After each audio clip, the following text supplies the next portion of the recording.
siete su Zazà, state ascoltando la domenica pomeriggio che qui su Radio 3 racconta il mezzogiorno italiano, un mezzogiorno italiano caratterizzato contraddistinto, ma naturalmente non soltanto il sud, tutte le nostre realtà regionali sono contraddistinte dalle lingue, dalle molte lingue che nel nostro territorio si parlano.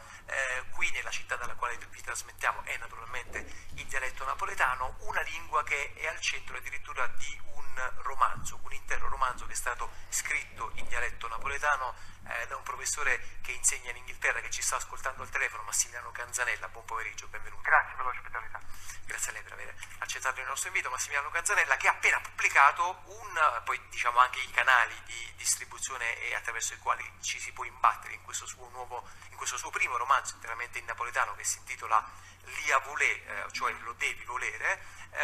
Massimiliano Canzanella, intanto cominciamo, ci sono molte questioni che ho curiosità di porre. La prima è, forse spero non troppo banale, perché ha deciso di fare un romanzo interamente, esclusivamente in dialetto napoletano?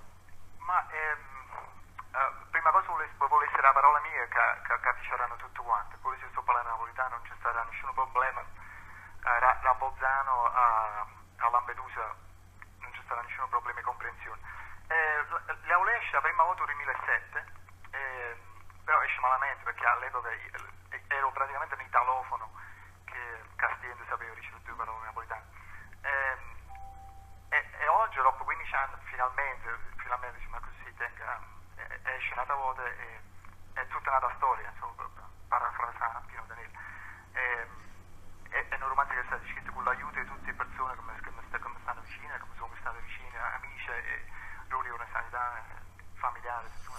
Allora, Massimiliano Canzanella ci sta già dando, diciamo, un saggio appunto della anche universalità, no, Massimiliano Canzanella, della lingua oltre che della musicalità del dialetto napoletano. Proviamo invece adesso a questo punto a virare un po' verso l'italiano, benché appunto, diciamo, cominciamo anche da questo nodo, da questo elemento. Lei ci ha raccontato le prime cose intorno al suo romanzo parlando esclusivamente in dialetto napoletano. Lei è promotore di una serie di iniziative piuttosto interessanti che hanno, diciamo, per centro, per oggetto appunto la diffusione della lingua napoletana. Ci racconta anche questo aspetto della sua attività. Per esempio lei ha fatto una proposta di legge nazionale a tutela del napoletano, è editore di una rivista praticamente sostanzialmente esclusivamente in lingua italiana, tiene corsi di lingua e letteratura, ha tenuto corsi di lingua e letteratura napoletana. Ci racconta un po' anche questa sua attività, diciamo, accademica, no? Poi fondamentalmente.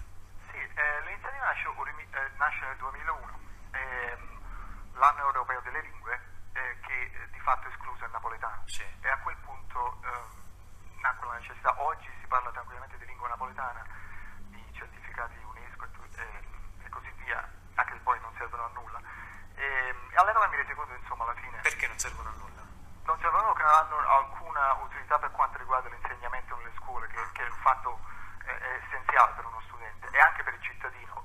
Quando allestimmo la proposta di legge, io fui uno dei redattori della relazione al Parlamento. Il mio punto, la ragione per cui mi interesso di questo, è perché senza avere il diritto di potersi esprimere nella propria colingua o colingue, è impossibile per un cittadino poter esprimere le proprie facoltà democratiche, impossibile poter partecipare alla vita democratica. Questo è il motivo principale del mio lavoro. Poi tutto il resto fa parte dell'intenzione di creare l'infrastruttura della lingua, quindi il romanzo ci vogliono corsi nelle scuole superiori, all'università, ci vuole la fiction e tutto il resto. Ma la cosa più importante è che se non riusciamo ad avere una legislazione, scusate se l'italiano è un po' claudicante, ma non lo parlo. No, ma infatti notavo questo ascoltandola, che ha una scorrevolezza maggiore, poi naturalmente paradossalmente quasi riferendo di queste attività, parlandone in dialetto che in italiano. Esatto, però nessun problema. Sì, allora sì. Il problema è appunto questo, cioè senza una legislazione nazionale, Sì. e noi trovavamo un piccolo sbocco in quella legge per le lingue minoritarie che aveva una ratio un po' particolare, andava un po' sul lato filologico, dal punto di vista delle origini, no? Extra romanzi, eccetera. Però insomma, senza una base legislativa noi veramente il certificato UNESCO ce lo facciamo fritto, visto che abbiamo avuto anche un'altra certificazione per le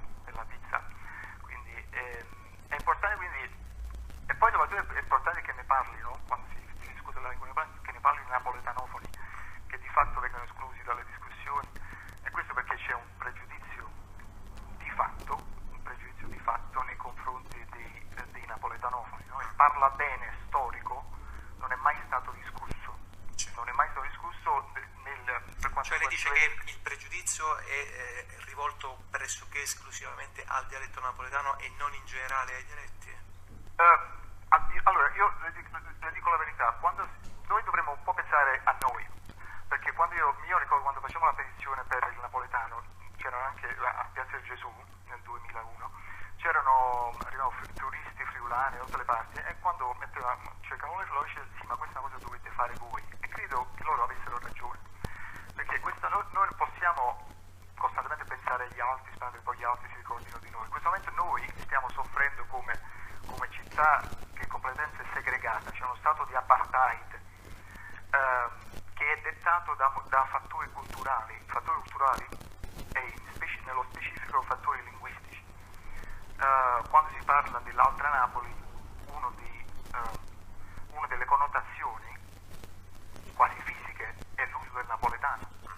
Quindi escludere il napoletano, l'esclusione del napoletano ha determinato de facto l'esclusione, la marginalizzazione e io non ho paura di dirlo, la segregazione, cosa perché non ho paura di dirlo perché già lo dissi nel 2007 nella sinossi della prima versione. Però Massimiliano Canzanella, diciamo, difendere l'aspetto di appunto appartenenza identitario forte che ci lega al dialetto, in particolar modo al dialetto napoletano, io penso per esempio a quelle sacche appunto diciamo di grande disagio sociale che si allargano in molte parti della città di Napoli, in cui ci sono bambini, ragazzi esclusivamente dialettofoni. Quella non è una segregazione, come dire, da un altro punto di vista, da un versante opposto, cioè quei bambini che parlano esclusivamente napoletano non possono accedere né alla comunicazione né a tutta una serie di relazioni con gli altri che non parlano il dialetto napoletano o comunque non lo parlano come principale lingua. Allora, il problema è che c'è stato un fallimento delle politiche dell'istruzione. Noi in Italia non abbiamo una visione del bilingualismo. Per esempio qui nella mia Bellausen Academy dove insegno vengono accolte fino a 40 lingue. Quindi se lo studente straniero viene con il suo Urdu e Punjabi, c'è un insegnante di sostegno che aiuta ad inserirli, così che possono inserirsi nell'ambito scolare. Noi abbiamo sempre visto questo antagonismo, il manicheismo italiano-napoletano, per questioni politiche, storiche e tutto il resto, mentre avremmo invece dovuto concentrarci sul bilinguismo, su che è una ricchezza inestimabile per qualsiasi studente. Qui in Scozia ho avuto il piacere di conoscere uno dei maggiori esperti di bilinguismo, che è Jerry Smith dell'Università Strathclyde, che mi ha aperto gli occhi. Io a livello intuitivo ho capito che questa distinzione, questa esclusione avrebbe naturalmente avuto ripercussioni sull'apprendimento, mentre molti esperti di bilinguismo affermano che appunto c'è l'esclusione o le distinzioni, discriminazioni di rango tra queste lingue portano alla social exclusion. Sì. E quindi il diretto risultato, nessuno ci impedisce di insegnare entrambe le lingue. Io per questo nel 2007-2008 portavo avanti per un anno questa campagna che si chiama Bilinguismo Armonico, che ebbe patrocinio del comune, patrocinio dell'ASCOM, così che per cominciare gli utenti, i cittadini nei negozi potessero esprimersi liberamente in tutte e due le lingue. Ricordo soltanto, ringraziandolo, che Massimiliano Canzanella ha pubblicato appunto un romanzo interamente in dialetto napoletano che si intitola Lia Vulè. È possibile andare a vedere di che cosa si tratta sul suo sito personale.